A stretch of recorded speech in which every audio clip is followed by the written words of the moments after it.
Hi, it's Dorothy guiding with Scrapbooking Quebec. In this video, I'll be creating a double page layout featuring 49 in Market's Wanderlust Explorer collection and a brand new sketch and idea book called Wander and Remember, a scrapbooker's guide to capturing your travels. I bought this book last weekend and I'm loving it. It's a 32-page digital download that was released by a talented group of 7 ladies called the Creative Design Team. The first half shares tips for scrapbookers for pre, during, and post travel. It's a fun read, and I certainly learned a few things, and I've been scrapbooking travel pages for over 20 years. The second half of the book includes sketches with cutting guides for 11 multi-photo double page spreads, and I'm going to be using one of them as inspiration in this video. So let's get started. Here is what's on my table. I did narrow down my paper selection. So that printed paper is from the Wanderlust Explorer collection. That came from a pattern paper pack. And that solid paper from the same collection, only a different pack. It was a solid coordinating pack. I have basic beige and basic gray two-tone cardstock, both from Stampin' Up. And that pink paper, no need to worry, it will be completely covered up. I do have some embellishments from Wanderlust Explorer. So the first pack I'm going to show you is the laser cut elements pack. I will show you that in more detail later on in the process. I also have the ephemera pack from the very same collection. That's what I'm showing you right now. Again, I will show you that in more detail later in the process. I did select my photos because, again, I have the sketch, so I know what size photos I need and how many. You will see the sketch in a few moments. So my photos basically measure 6 by 4, 4 by 6, 4 by 4, and 3 by 4. And I matted them in that basic beige cardstock from Stampin' Up. I will be adding a few extra photos with these flip flaps. So that is a Stampin' Up product. It's basically an adhesive pocket, a way of adding extra photos to a layout. I have a handful of tools, so some stamps and dies. Again, I will look at that with you later on in the process. And now let's have a look at this book. So it is a digital download. I sent mine to Staples, had it printed and bound. So now I have a nice little book. And I'm going to be creating layout design number 5. That's what I'm showing you right now. And for each one of the sketches, there's a page that looks like this. So you have the sketch, a color copy of the layout. You also have a QR code, and if you scan it, it brings you directly to a YouTube layout process video, and hidden underneath that mint tape, that is the cutting measurement guide. So I covered it up for this video. Just by the way, normally in my videos, I add measurements on the screen. For this video, exceptionally, I will not be doing it. So as you can see, I cut up my papers. Again, I had the cutting guides, pretty darn simple. I followed them exactly as they were written in the book. The only thing I added, you can see I have 2 wide strips of that basic beige paper. I cut that out. If you look at the layout in the book, there's a white horizontal band that goes across the 2 pages. That, I'm guessing, is the foundation page. So instead of using the basic beige as my entire foundation page, I'm going to be using this pink paper, and I'm simply going to be covering it up with all of these strips of paper. So there I go, starting with the 2 strips at the top. Now I'm putting down the basic beige, and the next 2 strips will be slightly overlapping these papers here. Also, I did ink up the edges of these papers when I cut them, and the ink I used, I'm going to show it to you in a minute, is Morning Mist by VersaFine CLAIR. I think I'm getting it right now, so I just added a little bit of ink to the edging. Now what I'm going to do is place my photos on the page basically according to the sketch. I do make a few minor changes. You're going to see when I put the 6 by 4 at the top, on the sketch, it's on the left page. I decide to put it on the right just because of the placement of that rock. I liked the way it looked better on the right page, and then I placed the 2 smaller photos on the left. It's there where I will be adding a flip flap, so that's what you see me doing right now, simply adding 2 extra photos in this pocket. I'm going to set it aside for the time being because I will be adding that on top of the page protector. You will see it in the still shots at the end of this video. Now I'm going to switch up the photos at the bottom of the page. You can see on the sketch there are 2 4x4 photos. Now I've replaced one of them with a 6x4 photo. On the sketch, in that area between the 2 4x4 blocks, that is reserved for journaling. I know I'm going to put my journaling on another area of the page, so I don't need that much space. That's why I decided to fill in one of the areas with a 6x4. I am keeping one 4x4 photo because that spot in the middle is a great spot for embellishing, so that's why I'm leaving it there. And what I also want to do is add second photo mats to all of these photos. So I'm grabbing that basic gray two-tone cardstock from Stampin' Up. I'm just placing it underneath the photo, and I do like it. So what I end up doing off camera is cutting mats for all of my photos, and I also will adhere all of those strips of paper to the foundation page. I adhered the mats to the photos, and I adhered the photos to the page, every one except that photo on the far left. If you look at the sketch on the far left, there is a vertical strip of paper that goes behind that photo. I haven't addressed that yet, so that's why I didn't adhere that photo to the page. Now let's have a look at the embellishments. The first ones I want to show you are from the laser cut elements pack.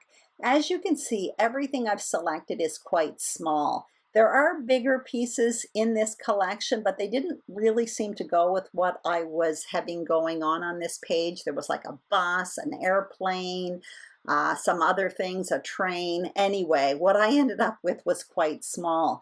The same thing for the ephemera pieces. That's what I'm showing you right now. Everything I've selected is kind of small. There are some bigger pieces in there, some frames, but it didn't seem to work with what I had on my page.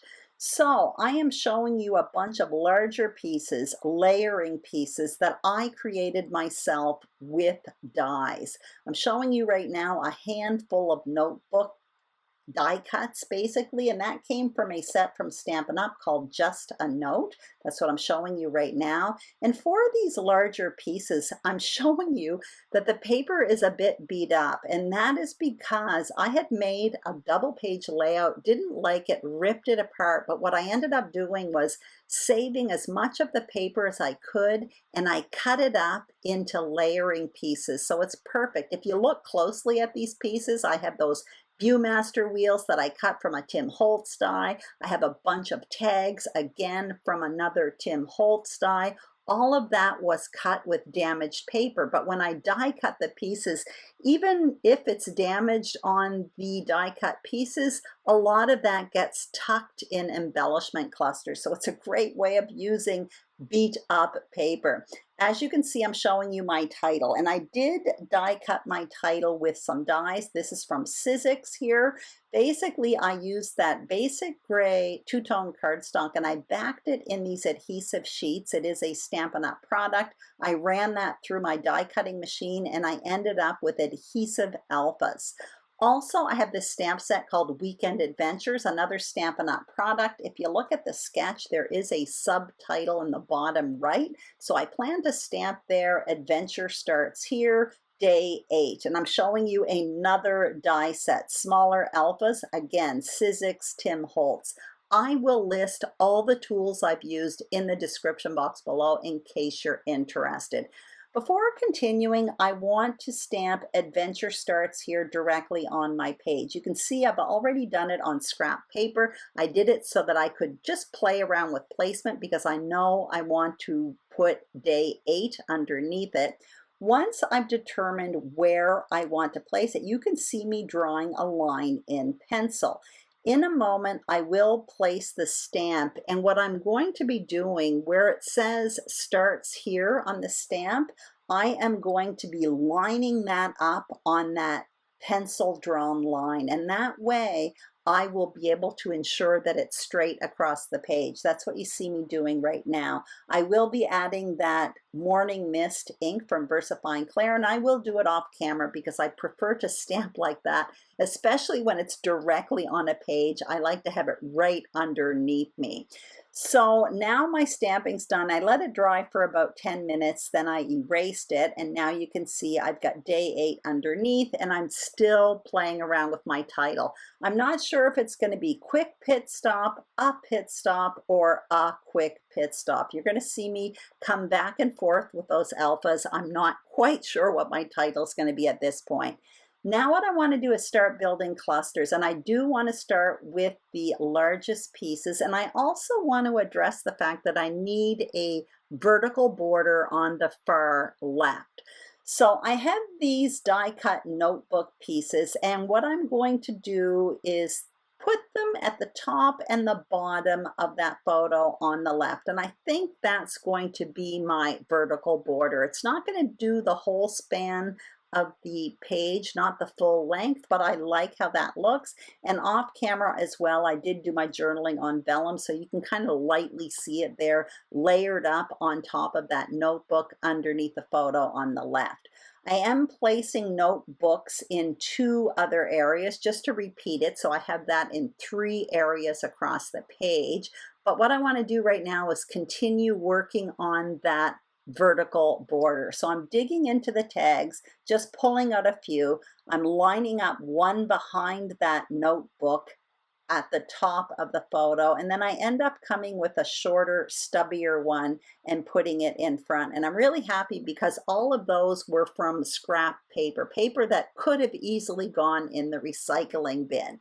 Now I'm happy with that. I'm just adding a little bit of that Morning Mist VersaFine CLAIR ink to all of these pieces, just so that it matches all of the other inked up papers on the page. Off camera, I ended up adhering that block over on the far left with the journaling and the tags and all of that. And now what you see me doing is working on the other clusters. So I already have notebook layers in each of the clusters, and now I'm coming with tags, just trying to kind of repeat what I have in that cluster in the top left. So I have a larger tag at the bottom of that right page, and I'm coming in with a smaller one towards the top of that right page. Now, once again, I'm coming back to my title. Still not quite sure what it's going to be. I'm happy with the title or the subtitle at the bottom of the right page, but still, I can't quite decide what to do on the top left. For some reason, it just seems like too much when I put a quick pit stop. Quick pit stop seems too heavy for me as well, so I am really, really undecided at this point.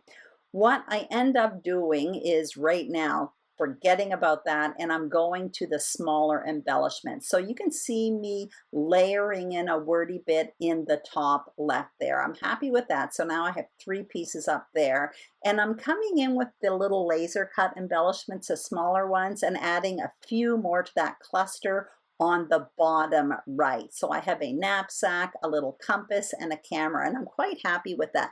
With that cluster, when I'm placing everything, now you can see me adhering it.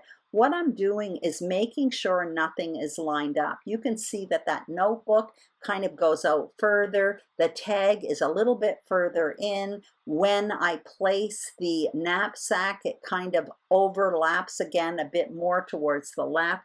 Basically, what I'm doing is making sure nothing is lined up. They're all a little staggered. And when you do that, creating a cluster, it just creates more of an organic cluster, and I find it more interesting to the eye.